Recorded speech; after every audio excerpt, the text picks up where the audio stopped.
The best supply chains are the ones that are adaptable. I like to say that the best supply chains have stability with agility. Going forward, you will be finding that balance of local versus global supply chains, and then it's making sure that you can really leverage the global plus the local sourcing that you do have.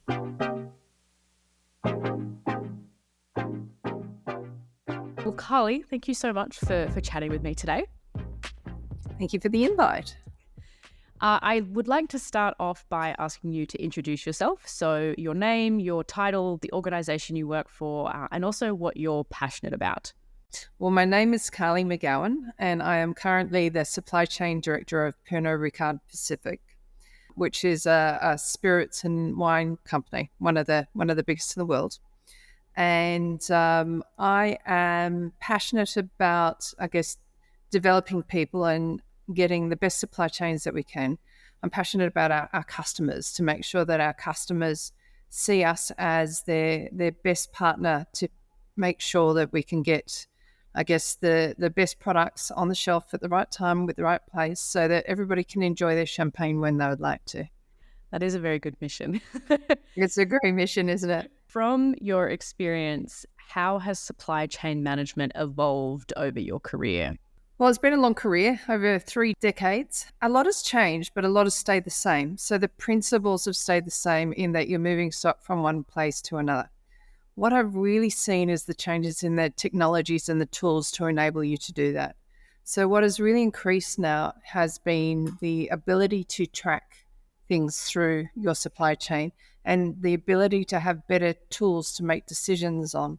So if I look at where we were years ago, you would be putting in an order or putting in a customer delivery, and then you would just hope that it would get there on time, and you would call various numbers of people to make sure that it got there on time.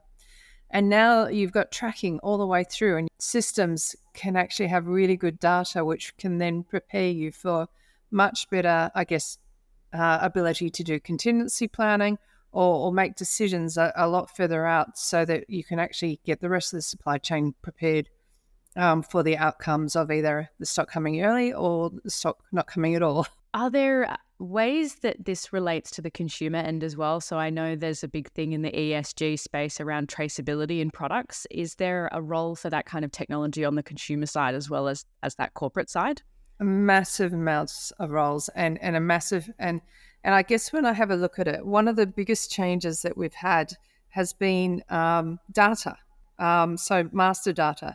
So if we look at the consumers now, you will see over the coming years that there's a lot more of the QR codes that are appearing on the products, and those QR codes will eventually replace barcodes at your supermarkets. But in the meantime, you can also then grab the QR code and it will tell you a whole lot of information that you haven't been able to put on the products themselves, because you literally run out of space in the on the label. But some of them actually trace it all the way back to, I guess, the source of the product as well. So there's the ability at the moment to have individual QR codes on every single product. So you can actually trace the whole of the supply chain that product's been through eventually, if of course the manufacturers let you. But we've actually got that ability to do that now. So it's that to that finite detail that is really fascinating. And so when you go into markets where there's a lot of counterfeiting, this type of technology will really give the consumers confidence that they're actually drinking the genuine product. Think of your St. Hugo fine wine that you've spent $200 on. You need to make sure that it's actually St. Hugo wine in the bottle.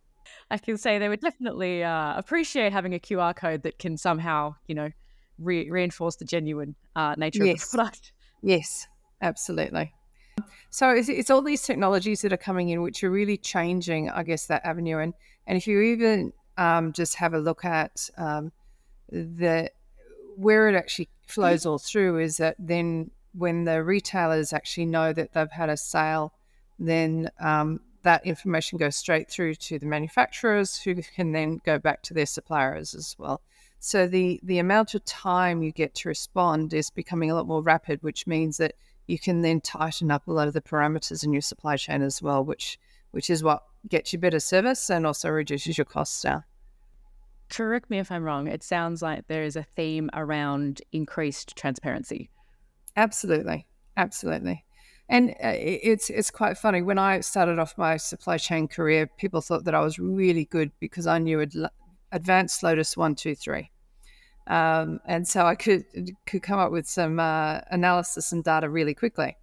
Then we moved on to advanced Excel 1, 2, 3, and now we're on to the tools are becoming so much easier, such as Power BI tools and programming tools. And if I actually even look further then into the future, one of the biggest barriers for us to really do that step change is all the AI and machine learning, which is part of AI.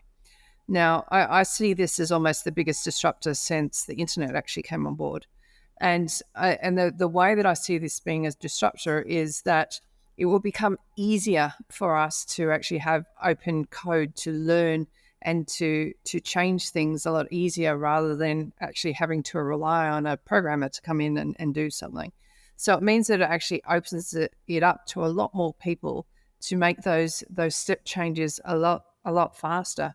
And I think if we're looking to the future of supply chain people and logisticians, a lot of the skills for them will be to actually understand how to really leverage these tools and leverage the things that are available so that you can throw a whole lot of data at it and make some really fast decisions with the changing environments that we find ourselves in.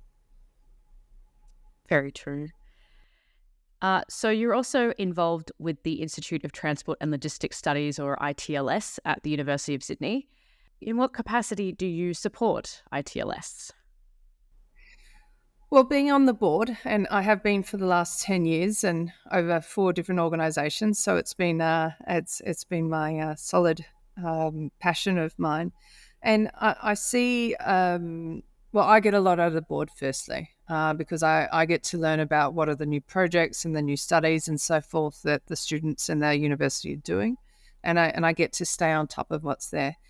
One of my biggest frustrations was seeing students come out of university without the skills to actually do the job of being in supply chain. And that's actually what really drives me to want to help and want to mentor through the ITLS and the students of the future, because I love graduates and I love people who are keen to learn and to grow and so forth in the supply chain. And I really get a lot of joy out of developing them. So my passion is really just to make sure that we provide, I guess, the next generations coming through with all the tools that they need to really step in and start flying. I also get the opportunity every now and then to actually get a bunch of students to come out and do projects from me. And that's a two-way thing, because one, I can help mentor them and get them ready for industry and to understand how their studies relate to industry. And the same stage, I get the benefits of their analysis and the work that they've done for us as well. And thirdly, I see there's a lot of benefits on the board because we network with ideas with each other as well. So it's a really good networking tool for us to talk to our colleagues about the latest and greatest things and whether or not we can stand on each other's shoulders to really make our own professions and industries and the people coming up through even better than what they currently are. In your opinion, what makes the ITLS board unique or special? Is it that the ability to leverage ideas off kind of people who are in that industry and have a network of experience, or is it around the students that you might be able to pull through? What do you think it kind of narrows down to? I actually think the power is with the caliber of members that we actually have on the board and the mixture of members that we have on the board. So we have a mixture of both academics, public industry, and private industry. And I think that gives a really good balance into the perspectives of the entire board. And I think that really does leverage the power of the board to get things done and to get things done well. Last question. So looking to the future, you've kind of touched on this a little bit. what are the key factors that you think will affect consumer supply chains in the future? And then I've kind of tacked something on the end, which is, are there any that you're particularly excited about? You've kind of mentioned data and generative AI, but are there any other ones, or are those kind of the ones that you think are the most exciting to you? Well, if COVID taught us anything, the best supply chains are the ones that are adaptable. I like to say that the best supply chains have stability with agility. So I think that as we walk through, we seem to have gone quite to a global supply chain structure at the moment, but what COVID and I guess the environmental pushes at the moment has then actually brought a lot more localization back into the framework of supply chains. So I think that going forward, you will be finding that balance of local versus global supply chains, and then it's making sure that you can really leverage the global plus the local sourcing that you do have. You're right, I did touch on the data. The other thing is sales and operations planning and having a very mature sales and operations planning within your organizations, and making sure that everybody throughout your whole organization is working on one agreed plan, rather than having, I guess, the sales team working on one plan, the finance team working on another, marketing deciding to innovate the world, and then supply chain trying to balance it all out in the end. So I think the more that we work towards having one collaborative system through the end to end, then the better and the more agile we will be as organizations and supply chains moving forward. And I think that's where a lot of advances are going to be in the next coming years. One last question, I did lie, but it's an easy one. And that is, if people were interested in learning more about you or your career or the company you work for, where can they go to find that information? Well, LinkedIn's always very good. So I find that that's an extremely good, I guess, work-related platform. I sometimes speak at conferences, but I'm trying to do less and less of those. If I'm speaking at a conference, I'll put it on my LinkedIn so that people know. But always I put jobs and the like on LinkedIn. So if you want to find out anything, please connect with me and follow me. Perfect. Well, Carlee, thanks so much for your time and for coming on to chat with me today.